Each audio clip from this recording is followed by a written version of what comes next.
네, 20대 대선 공식 선거운동 이틀째입니다. 공식 선거운동 첫날인 어제 윤석열 후보가 경부 하행선 유세를 펼치면서 정권 교체를 주장한 데 이어서 이재명 후보는 경부 상행선 유세를 이어나갔죠. 오늘은 강남역에서 국민 대통합을 또 외치기도 했는데요. 자, 특히 이재명 후보는 더 이상 이재명 정부가 아닌 모든 세력이 연대하는 국민통합정부 구성을 제안해서 그 배경과 또 구체적인 통합정부 추진 방향에도 관심이 또 쏘이고 있는 것 같습니다. 자, 더불어민주당 선대위 공보단장인 박광원 의원을 전화로 연결해서 이재명 후보의 대선 승리 전략과 또 현안에 대한 이야기 함께 좀 나눠보겠습니다. 자, 박광원 의원님 안녕하십니까? 네, 안녕하세요. 반갑습니다. 네, 자, 선거운동 이틀째를 맞이하고 있는데 바쁘십니까? 예, 많이 바쁘죠. 예. 조금 전에 수원에 가서 네. 경기도당 출정식 하고 왔습니다. 수원에 계시군요. 예. 수원에서 다시 왔습니다. 또 서울 올라오셨고요, 서울로. 지금. 네. 예. 뭐 전국을 이제 뭐 하루 안에 몇 번을 왔다 갔다 하는 그런 분위기가 되는 것 같습니다. 자, 어제 보니까 이제 이재명 후보는 상행선을, 윤석열 후보는 하행선을 따라서 이렇게 공식 선거운동 첫날을 보냈는데 네. 선거 유세 경로 같은 경우에도 뭐 나름의 어떤 정치공학적인 의미를 담을 수 있을 것 같아요. 저는 거기에 상당히 큰 의미가 들어있다고 봅니다. 네. 그러니까 사실 부산은 대한민국의 제2의 도시이면서 지금도 우리 이 해운 물동량을 엄청나게 취급하는 그런 도시거든요. 네. 수출이 부산을 통해서 이루어지는 매우 상징성이 큰 도시입니다. 네. 그래서 이제 우리 당이 앞장서서 가덕 신공항을 세우겠다는 그런 구상까지 밝혔고요. 또 이재명 후보는 남북 수도권을 남부 권역으로 이원화해서 그러니까 부산과 경남과 호남까지를 묶는 네. 그런 또 TK까지 묶는 그런 남부 수도권 구상을 밝힌 바 있는데요. 네. 부산에서 시작해서 대구, 대전을 거쳐서 이제 서울 강남 터미널까지 왔습니다. 저는 지역 균형 발전의 의지가 여기에 들어있다 하는 것. 그다음에 이 지역 균형 발전이라는 것이 네. 돼야 지금 현재 우리들이 간절하게 원하는 국민 통합을 이룰 수 있다는 의지가 그 안에 담겨 있다는 것. 또 하나는 서울 강남 고속터미널은 전국의 시민들이 다 모이는 곳입니다. 이른바 팔도에서 모이는 곳이죠. 네. 예, 그것 또한 경부선과 호남선이 만나는 또 의미를 갖고 있어서 그렇죠. 국민통합정부의 상징성을 저는 굉장히 강조한 그런 동선이었다 이렇게 봅니다. 네. 자, 이 부분 좀 여쭤보도록 하죠. 요즘에 이제 샤이 이재명의 존재에 대해서들 이야기하시는 분들이 있거든요. 이제 차선의 대선이라는 이 비판 속에서 지금까지 어떻게 보면 좀 마음을 감추고 있던 소리를 내지 않았던 이재명 표심 어느 정도 존재하고 또 지금 이제 대선을 앞두고는 힘을 어떻게 발휘할 거라고선 예상을 해보십니까? 혹시 어제 진행하시는 분께서는 이재명의 TV 광고를 보셨나요? TV 광고를 제가 아직 못 봤어요. 이재명을 싫어하는 사람들, 그러니까요. 이재명을 싫어하는 분들께 이런 제목의 그 TV 광고였는데요. 맞습니다. 너무 대놓고 어떻게 보면 막 약간 이게 셀프 디스가 아닐까 싶은 생각이 들 정도로. 그게 이제 이런 거죠. 그러니까 이재명 후보가 그렇게 완벽한 사람이 아니고 네네. 많은 사람들은 흠이라고 지적을 하지만 예를 들면 말을 많이 한다. 또 공격적이다. 또 무슨 어렵게 자랐다. 가정이 복잡하다. 이런 얘기들을 하는데 네. 그게 흠이 아니라 이재명이 살아온 어떤 과정에서 겪은 상처다. 네네. 그리고 그 가운데 상당 부분은 사회적 약자들과 함께하는 과정에서 일어난 일들이다. 이런 얘기죠. 네. 그러면서 저는 다소 그런 상처를 갖고 있는 사람이지만 이제 냉정하게 한번 봅시다. 네. 과연 누가 잘할 수 있는가 이 시점에서. 지금 대한민국이 겪고 있는 이 코로나 위기, 양극화의 위기, 소상공인과 자영업자의 생존 위기, 경제 위기, 네. 국제질서 위기, 이 위기를 극복하는 그 역할을 누가 잘할 수 있는가 한번 생각해 주십시오. 더 크게 한번 봐주십시오. 이 얘기거든요.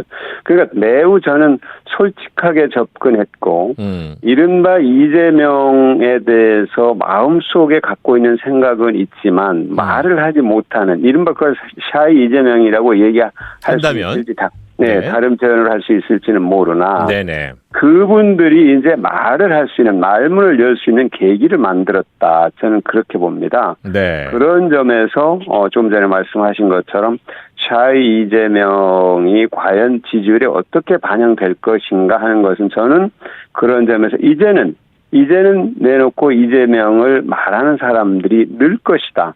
왜 아까 말씀드린 것처럼 누가 과연 이 위기의 대한민국을 경영하는 데 있어서 누가 적임인가, 네네. 누가 그런 비전을 갖고 있는가, 누가 국민 통합과 위기 극복이라는 시대 정신을 구현할 사람인가, 이 부분에 대해서 국민들께서 생각하시게 되면은 위기에 강한 유능한 경제 대통령 이재명, 네. 국민 분열 아닌 국민 통합 대통령 이재명을 선택하게 될 것이다 하는 그런 강한 어떤 의지를 담고 있는 광고였거든요. 네. 그런 점에서 저는 상당히 의미 있다. 샤이 이재명이란 부분이 이렇게 봅니다. 네네. 알겠습니다.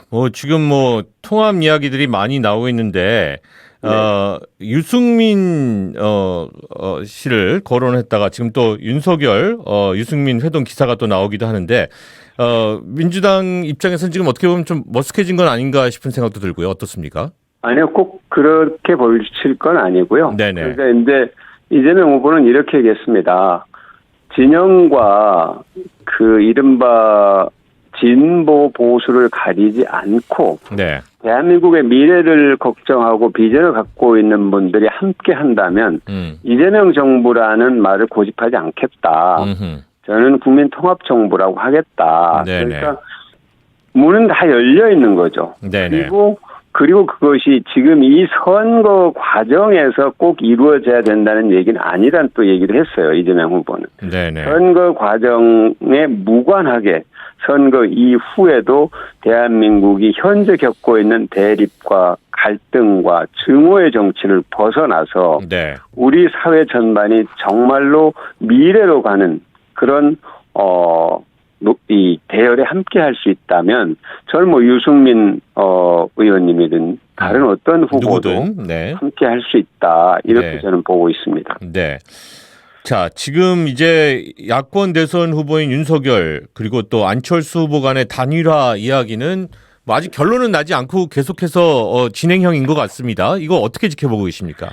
사실 단일화는 우리 정치사에서 매우 어려운 일입니다. 네네. 과거에도 보면은 단일화가 제대로 딱 이루어진 것은 2002년 노무현 대통령 때 한 번인데 그때도 마찬가지로 상대 후보가 막판에 지지를 철회하는 그런 일이 있었으니까 단일화가 제대로 이루어진 경우는 단 한 차례도 없다 이렇게 말해도 과언은 아닐 겁니다. 왜 그러냐면 두 후보 모두가 내가 다 후보가 돼야 된다고 생각하거든요. 네. 그런데 단일화가 제대로 이루어지려면 내가 후보가 안 될 수도 있다고 생각해야 되는 거예요.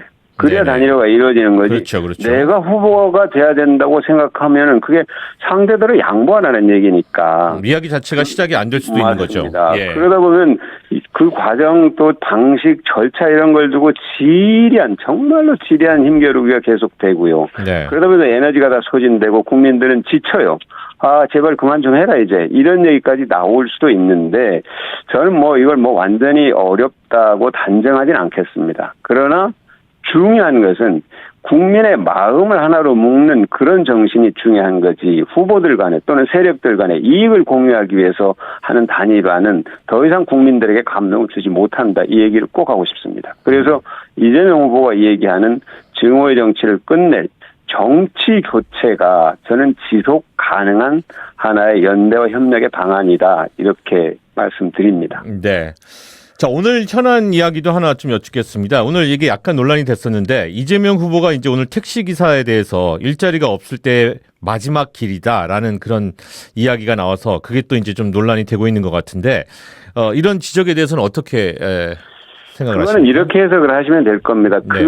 그 일 자체가 매우 힘든 일이라는 그런 표현이겠죠. 네네. 네네. 그 어떤 직업에 대한 무슨 폄하라든지 이런 생각보다는 여러분들 하시는 일이 참으로 힘든 일입니다. 네. 그런데 제대로 사회적으로 이 예우를 받지 못하고 있다. 합당한 예우를 못 받고 있다는 그런 어떤 표현이라고 저는 생각을 하고요. 네. 그 부분에 그렇게 표현에 그렇게 이 집착해서 해석할 것은 아니다 이렇게 봅니다. 네.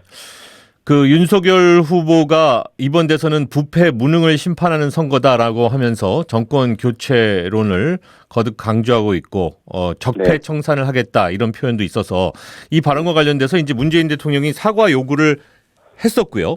그 사과 네. 요구에 대한 대응은 지금 아직까지 나오질 않고 있습니다. 예, 윤 후보는 오늘 같은 경우에도 이제 부패는 적폐 청산이 아니다. 라는 이야기까지 하면서 계속해서 어떻게 보면 목소리도 높이고 있는 것이 아닌가라는 생각마저 드는데. 그럼 부패를 구체적으로 뭐가 부패인지를 네. 얘기를 해야 될 겁니다. 네네. 제가 알기로 네. 대통령 친인척 또는 측근이 비리에 연루돼서 사법 처리를 받은 사례가 없는 거의 유일한 정부가 저는 문재인 정부로 알고 있습니다. 네네. 그런데 이렇게 노골적으로 검찰력을 동원해서 일종의 보복 정치를 하겠다고 공언한 후보는 또 저는 처음이에요. 우리 정치사에서. 네. 네네. 정말 적폐 수사 하겠다 했어요. 그 적폐가 뭐죠? 하고 하니까 답을 못했어요. 네네. 그리고 또 나중에 제가 어느 이 동영상을 보니까 이렇게 얘기를 했더라고요. 대통령 임기 5년이 뭐가 대단하다고 겁없이 뭘 했다 이러는데 그러게요. 아마 예. 전후 과정을 보니까 검찰 인사를 네. 대통령이 한 것에 대해서 불만을 표현한 것 같습니다. 네. 인사권자가 인사를 한 것을 두고 네. 그것이 검찰을 겁없이 손댔다. 이런 인식은 저는 검찰이 헌법 위에 있다. 네네. 그리고 국민들이 주권자인 국민이 헌법 절차에 따라서 선출한 대통령의 존재와 권위 자체를 부정하는 것. 헌법적 인사권 행사를 부정하는 것. 정말로 위험천만한 발상이다 이렇게 보거든요. 그러니까 저는 정권 교체라는 게 정권 교체가 지고지선, 정권 교체가 전부 선은 저는 아니라고 봅니다. 정권 교체 할 수 있어요. 정권 교체 하려면 그러면 정권 교체하면 뭐가 이렇게 달라집니다. 뭐가 지금보다 훨씬 나아집니다 하는 비전 제시가 있어야 될 텐데 과거의 문제로 보복을 하겠다. 복수를 하겠다. 네네. 검찰 제국을 세우겠다. 이런 것이어서 저는 오히려 섬뜩합니다. 이게 국민들이 과연 용납할 수 있는 발상인가. 네네. 결코 저는 군사 독재를 피땀으로 이겨낸 물리친 우리 국민이거든요. 검찰 독재 결코 용납하지 않을 것입니다. 네. 네. 자, 그리고 오늘 광주를 찾은 윤석열 후보가 이런 얘기를 했습니다. 그 민주당의 지역 정치 때문에 광주가 발전하지 못했다라는 취지의 발언을 하면서 민주당 독점 정치가 광주와 전남을 발전시켰는가? 광주가 역대 GDP 꼴등이다라고 이야기를 하면서 예, 광주에서의 유세를 이어나갔는데 이 부분에 대해서는 어떻게 생각하세요? 저 웃음이 나오네. 그 얘기는 대구 가서 하셔야 될 얘기죠. 대구 가서 해야 된다. 그렇죠. 새누리당 국민의힘, 한나라당의 이 몰아준 대구의 현실이 어떻게 됐냐. 저는 그렇게 말씀하시는 게 오히려 훨씬 진정성이 있어 보입니다. 네네. 네네. 알겠습니다. 예. 네네. 광주와 민주당을 선택했다는 것은 긍지를 갖고 있습니다. 광주는 늘 민주주의를 쟁취하기 위해서, 민주주의를 지키기 위해서 정말로 목숨을 걸고 저항한 곳이지 민주당을 지지해서 광주가 낙후됐다 네네. 하는 건 광주를 모욕하는 것이라고 저는 봅니다. 네. 자, 오늘 더불어민주당 선거대책위원회 공보단장인 박광원 의원과 함께 말씀 나눴습니다. 또 계속해서 이어지는 대선 레이스에 또 건강하시고요. 예. 네. 많은 활동 부탁드리겠습니다. 감사합니다. 고맙습니다.